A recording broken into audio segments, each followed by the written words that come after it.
Residential and commercial bond, guys and girls. Today we're going to talk about how much is required for a commercial bond and a residential bond, why they're used in our industry, and how it differs in other places in the world. So stay tuned, and we'll teach you.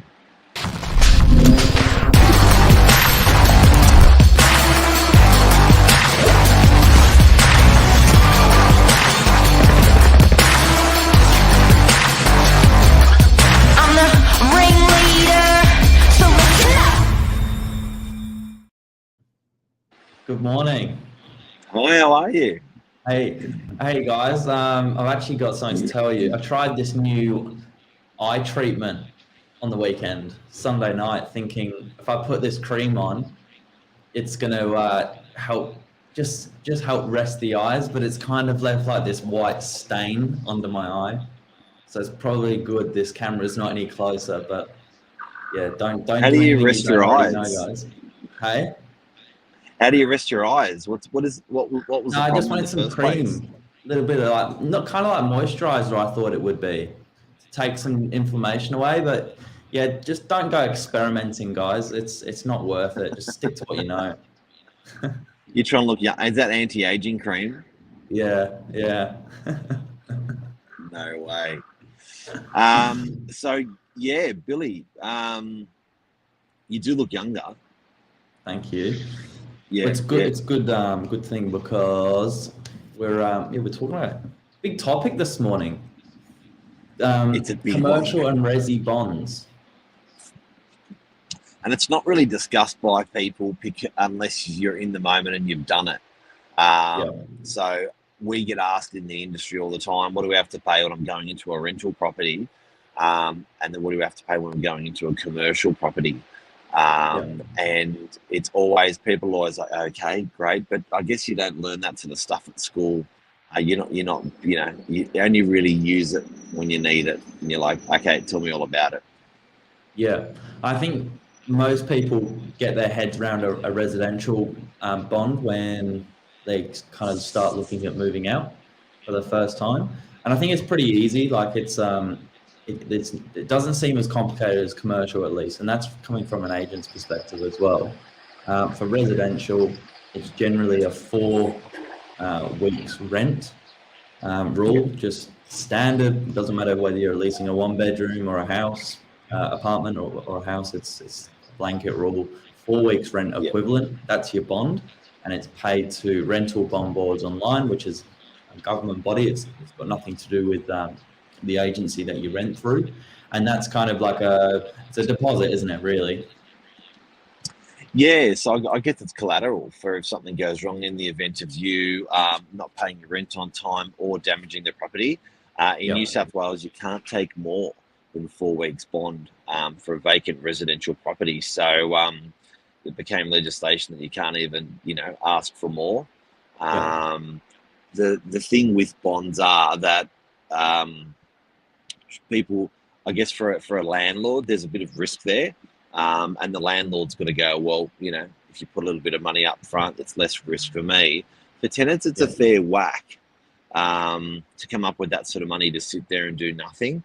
There are bond services where people you can pay a little bit per week, and they'll put up that bond for you if you don't have that money to put up front. Yeah. Which is interesting. Yeah, I've helped people use those services before. They're really good, actually. And again, it's not like a loan shark who's gonna smash you every week. It's a government organization which just helps bridge that gap. The other thing as well, guys, of course, if you're coming out of an existing tenancy, you can sometimes inquire about having that bond transferred, so you're not paying effectively a double bond and waiting for one to come back. Yep. It is tricky. Now, the money for the bonds, they hold a lot of money in the bond board, and the interest rate, you will get a interest rate on that money that's being invested, but it's nothing to write home about. So you can have that bond invested for 10 years in a tenancy, and it would be lucky to buy you a cup of coffee. So I don't get excited about that bond being invested with residential. Now, is there anything else on Resi we need to cover? No, I think that's it. 4 weeks maximum. Just make sure you're not being charged any more than that for a tenant's perspective. It's held through a government organisation, not the agency. That's important to know. And it's standard, really. And getting it back is often really concerning for tenants, because they often need it to go and take another property. Yeah. And they're worried because the fact that they may not, there may be repairs or maintenance. There may be something done to the property that the landlord doesn't want done, that they feel the tenant's responsible for. So people freak out a little bit when they're exiting a property. So on a clean bond exit, you should see the money in your account within a week. If it does get messy, then it can be weeks and weeks and weeks, and they go in a tribunal situation, a bond can be held. You apply to the tribunal, and then the dispute can be settled in tribunal if it can't be settled out of tribunal. My best advice on an outgoing tenancy is just talk to your property manager regularly. Make sure the ingoing and the outgoing are, as close as they can be.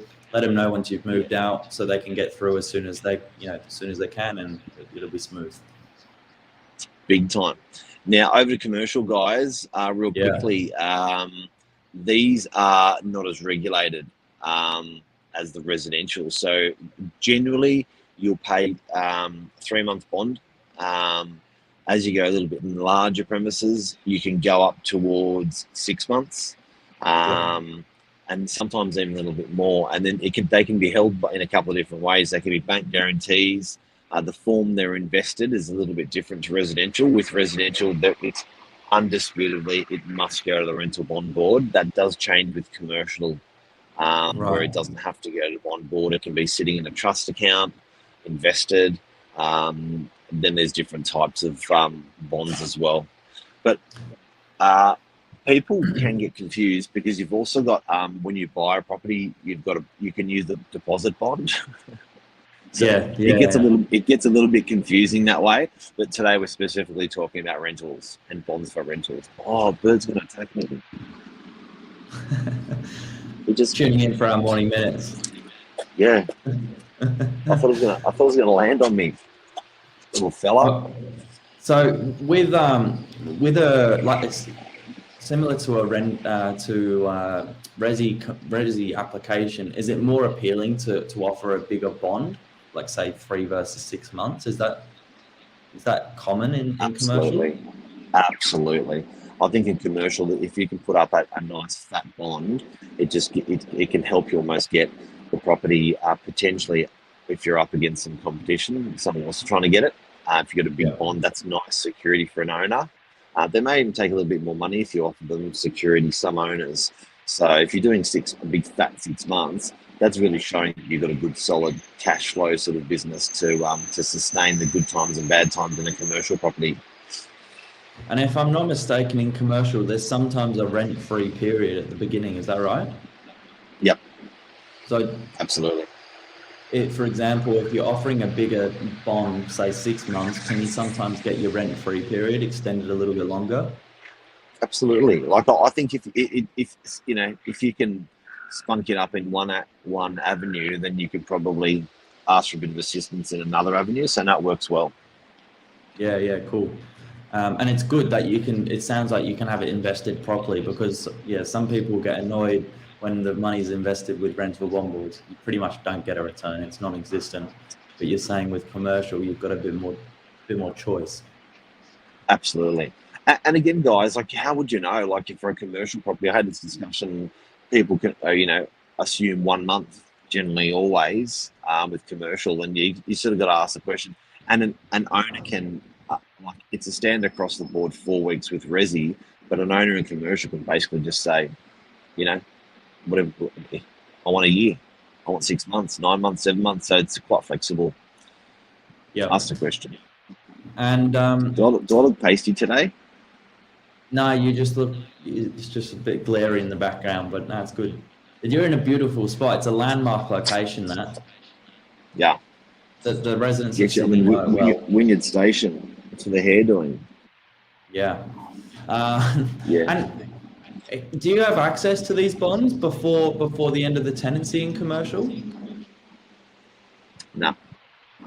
No. And something people should be doing is just be really careful with the way that bond's used. I was talking to a landlord last Thursday where she said, "Oh yeah, look, I've got a tenant that's gone bad, but everything's okay.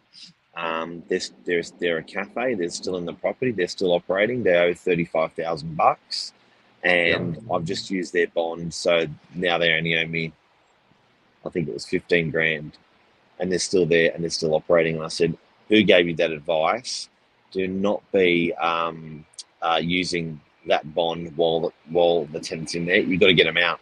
You've got to get them out, and then you use that bond to sort things out." So definitely don't be using that bond to run the tenancy. And if a tenant says, "Hey, things are really bad, can you use my bond to pay the rent?" I would not be doing that. I would not be doing that. Yeah, same for Resi. I know that's a big piece of advice. Our property managers give a bond is not used to cover arrears. It's there just as a certainty and to fix things if things go wrong. And that's when they've left the property, right? Or they're intending to leave the property. A lot of this last instance in the commercial property, they'll be like, there was no intention of the tenant going. It's like, oh, you know, they'll catch up, they'll be right. And I was like, no, just bad business. Yeah. And one last question: do you ever find a big upfront payment puts off small businesses in commercial? If you're Absolutely. asking 6 months for a little coffee shop, surely it turns people off. Big time. You could have deep pockets. I had a client last night that was looking at opening a restaurant. I was at a wedding and they were interested a couple of months ago. They came into my office to open a restaurant, and the landlord in that one insisted on 6 months, crushed them. It absolutely crushed them. And they're like, "No, I just can't do it." So the cost of business is expensive, you know, with your fit out and things like that. The cost of business, that bond is expensive. So it adds up. There you go. I think we've covered it. Anything else to add? No. I had a big day and night last night. Michael Shilic got married. Congratulations. We went to Curzon Hall, and it was a big night. So, bus to work today. No sickie. No sickies. Have a great day, Bill. Congrats, Michael. Hopefully, help you today. Congrats, Michael. Yay. See ya. Bye. See ya.